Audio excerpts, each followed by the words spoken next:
Mudar de assunto aqui no Jornal Gente para falar sobre tributação, mudanças em regras e várias medidas que estão sendo ou anunciadas ou colocadas ali como balão de ensaio, algumas colocadas em prática via medida provisória pelo atual governo para aumentar a arrecadação, já que há a meta de déficit fiscal zero no ano que vem. E a gente vai falar agora especificamente sobre dois assuntos que estão sendo colocados via medida provisória. São as mudanças nas tributações das offshores e também dos fundos exclusivos. Essas duas medidas foram enviadas ao Congresso Nacional pelo governo federal. E nós temos agora um entrevistado que vai falar conosco sobre esse assunto, não é, Pedro? Exatamente, né? O doutor Luiz Felipe Campos, que é advogado do Rolim Goulart Cardoso Advogados, ele está ao vivo aqui, é um especialista no assunto que vai nos ajudar a entender, porque tem muita notícia sobre isso na imprensa, as pessoas não sabem quem que vai ser atingido por essa medida ou não, por isso a gente trouxe aqui um especialista para explicar tintim por tintim para vocês o que está em jogo, o que pode acontecer, o que é justo e o que não é justo. Doutor, seja bem-vindo aqui ao Jornal Gente da Rádio Bandeirantes nessa manhã. Vamos separar as coisas. Vamos primeiro falar aqui dos fundos exclusivos, depois falar das offshores, que são coisas que estão relacionadas a essa nova tributação, mas que são coisas diferentes. Em relação aos fundos exclusivos, o governo baixou uma medida provisória, haverá uma taxação, é daqui para frente, é sobre o dinheiro que já está aplicado. Quais são as considerações e as explicações que o senhor pode trazer para nós? Bom dia. Bom dia. Pessoal, obrigado por me receber aqui.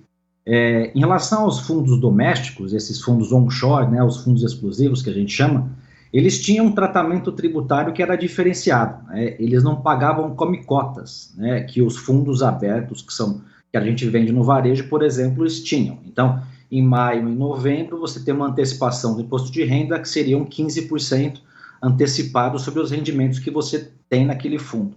Os fundos exclusivos, que são fundos fechados, que têm poucos cotistas, que são familiares, pessoas com muito dinheiro, eles não tinham esse come-cotas. Então, a intenção do governo é buscar esse estoque de recursos que nós temos. A gente tem mais de 560 bilhões de reais investidos nesses fundos exclusivos, tá?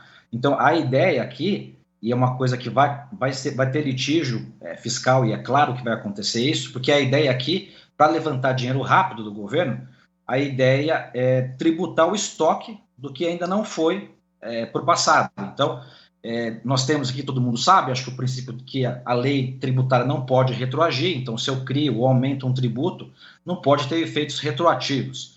Mas a ideia aqui é tributar todo o estoque que não foi até hoje tributado, tá?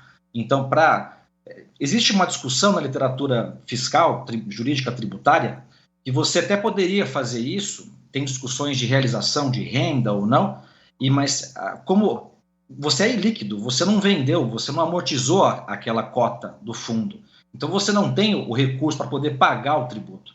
Então o que o governo fez é permitir um parcelamento, né? Então os rendimentos que você obteve até junho agora de 23, você pagaria em 4 parcelas a partir de dezembro, né? Selicando as outras parcelas. E o que você auferir depois de junho, você vai pagar à vista em maio de 24.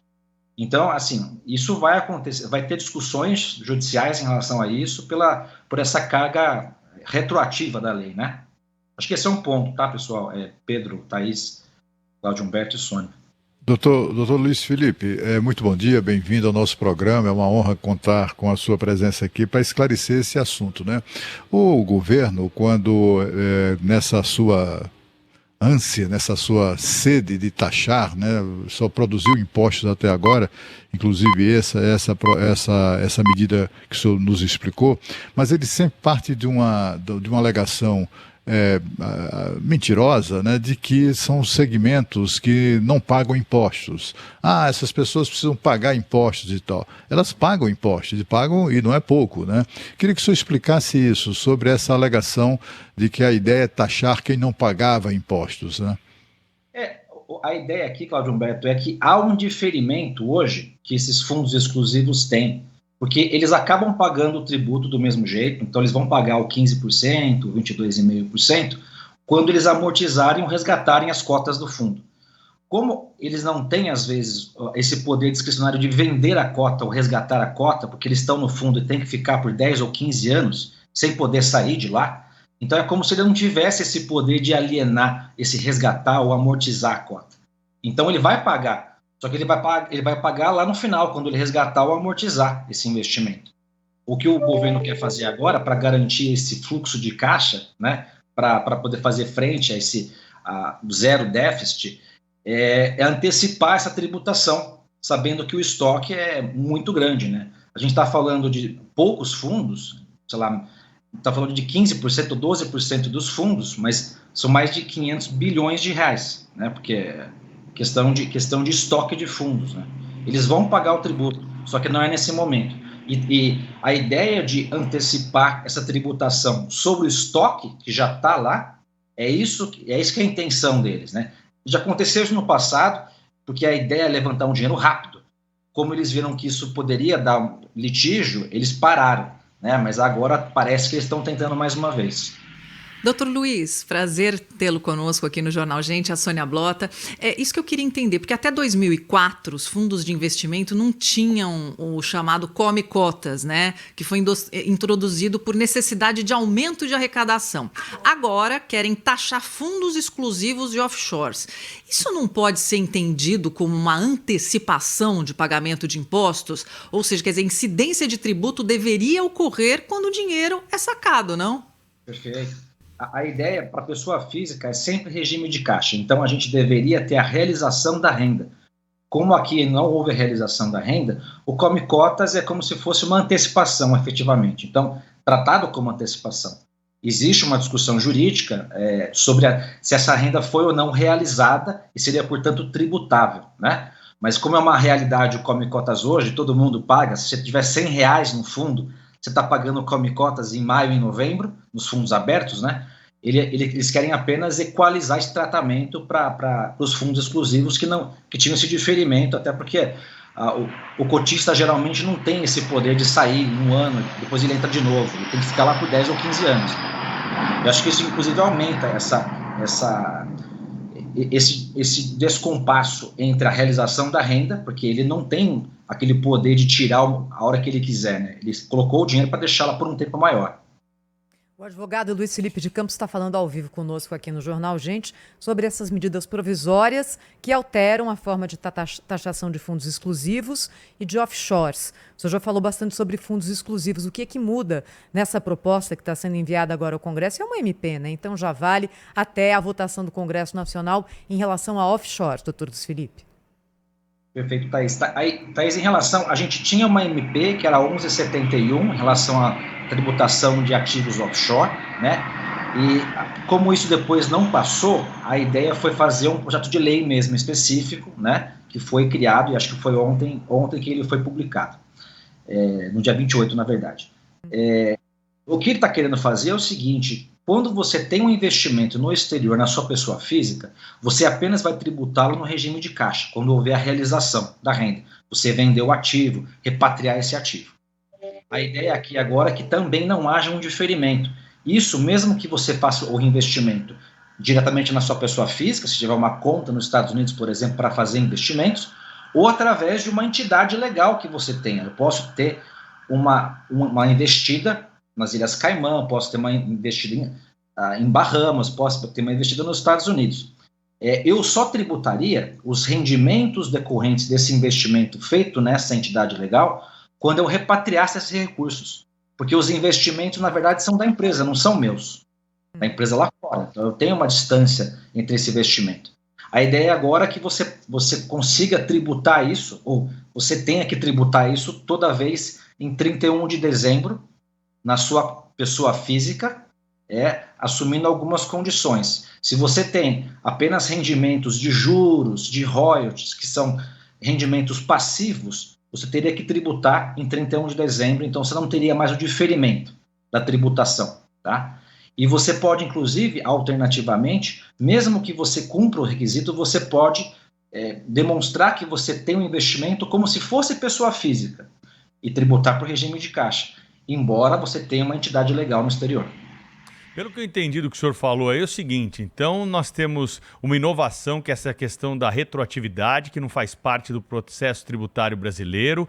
A legislação brasileira permite sempre o lançamento do tributo para aquilo que vem no futuro, nunca atingindo aquilo que tem no passado, que é uma quebra de um princípio importante que vai ser judicializado. E nessa questão do parcelamento, me parece aí, doutor, que tem uma pegadinha aí, né? Você vai parcelar um ganho que você vai ter no futuro. Como é que vai ser feita essa conta? A gente vai fazer esse aqui em relação ao fundo exclusivo. Você vai fazer um corte, né, até junho, por exemplo. Eu tive ganhos de 5 milhões de dólares, ou 5 milhões de reais. Eu pego esses 5 milhões de reais e pago em 4 parcelas. Então, você imagina que você não tem esse recurso. Tem famílias que o dinheiro está lá parado há muito tempo. Ele não tem a liquidez para fazer esse pagamento. Na minha cabeça, isso vai gerar várias ações judiciais. Doutor Luiz Felipe, mas, no entanto, assim, eu queria, pela sua experiência, eu queria saber qual a sua expectativa em relação a essa judicialização, né? Por dois fatores. Primeiro, o Poder Judiciário, por exemplo, é o maior, talvez, beneficiário no setor público dos privilégios e regalias que nós sustentamos, inclusive salários, mordomias, privilégios, de uma maneira geral. E o governo está taxando, está tentando aumentar ali a carga tributária a qualquer custo, né, para sustentar isso. Portanto, assim, o Supremo é diretamente interessado nesse tipo de coisa. E, de outro lado, o Supremo vem atuando este ano, sobretudo, né, meio que como um braço auxiliar do atual governo. O senhor tem esperanças de conseguir reverter essa violência institucional com ações na Suprema Corte? Cláudio Alberto, na minha cabeça, isso não pode passar. Digamos que isso passe do jeito que está, como o princípio da retroatividade é o basilar do direito tributário, a gente estaria rasgando a Carta Constitucional, estaria rasgando o Código Tributário Nacional. Quando há um tema um pouco mais interpretativo, que eu acho que tem um espaço para uma analogia, uma exegese um pouco diferente, eu até acho que passaria, mas um princípio basilar como esse, eu acho difícil passar. Eu concordo com você que tem algumas decisões que estão meio que parecendo que estão favorecendo o governo nesse momento, mas eu acho que esse daqui não deve passar. Do jeito que está, não deve passar. E assim espero, né? Rapidamente, doutor Luiz, o professor Samuel Pessoa conversou conosco hoje, ele falou que há 30 anos nós estamos aumentando a carga tributária, por decisão política.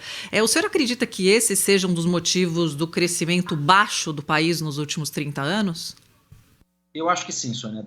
A gente tem a curva de Laffer, todo mundo, né? Laffer, todo mundo sabe sobre isso. Não adianta você sair cobrando tudo o que você acha que vai cobrar, porque vai incrementar o número de não compliance, tem gente que vai passar por informalidade. É muito importante que a gente faça uma racionalização do processo tributário brasileiro. Acho que a Carta Constitucional desenhou a repartição de competência de uma maneira e parece que depois isso não é traduzido nas leis que são criadas no Brasil, né? Acho que essa racionalização é muito importante para o processo tributário brasileiro, para que a gente consiga racionalizar. Agora, talvez com a reforma sobre o consumo, que está passando agora aqui, está discutindo no Senado, a gente tem que discutir isso também em relação à tributação da renda, está se discutindo também imposto retido na fonte sobre dividendos a ser pagos por empresas. Eu acho que a gente tem que pensar num pacote completo. A gente começa a fazer reforma tributária em fatias, né?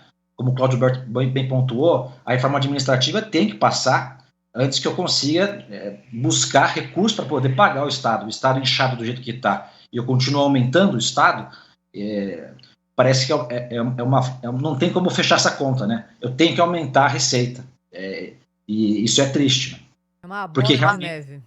Uma bola de neve. Você tem que crescer muito mais, arrecadar muito mais, porque você está gastando cada vez mais. Doutor Luiz Felipe de Campos, advogado do Rolim, Goulart e Cardoso, do escritório, falando conosco aqui sobre essa questão complexa. Queria agradecer ao senhor, acho que esclarecer aos nossos ouvintes e aos nossos assinantes também sobre uma questão tributária muito técnica, mas que tem repercussão geral na economia como um todo. Obrigada, doutor Luiz Felipe. Um bom dia, hein? Bom dia.